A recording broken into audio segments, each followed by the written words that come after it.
আজকে ছিল মহালয়া, তো আমার তরফ থেকে মহালয়ার প্রীতি শুভেচ্ছা এবং অভিনন্দন জানাই সবাইকে। তো আজকে তো সকাল সকাল উঠে সমস্ত কাজকর্ম সেরে নিয়েছি, নিয়ে একটা সকালে সবার একটা খুব প্রিয় খাবার আমাদের বাড়ির লুচি আর আলু পেঁপে তরকারি করেছি।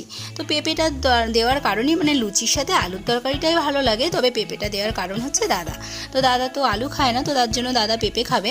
এবার আমি তো সকাল সকাল উঠেছি, আমার মেয়ের পড়া ছিল, তো মহালয়ার দিনও পড়াবে স্যার, তো ও তো পড়তে চলে গেল খাওয়া দাওয়া করে। তারপরে তো আমার শ্বশুর শাশুড়িকে দিয়ে নিলাম। তো আমার শ্বশুর শাশুড়ি খুব খুশি আজকে সকালবেলা, যেহেতু একটা স্পেশাল দিন, তো স্পেশাল জলখাবার দিয়েই শুরু করা যাক আজকের দিনটা। তো দাদাকেও এদিকে দিয়ে আসবো, দিয়ে দাদার খাবারটা টেবিলে ঢেকে রাখবো। দাদা 9:30 থেকে 10টার মধ্যে খেয়ে নেয়, তো আমি ওই টাইমটাই মেনটেন করার চেষ্টা করছি।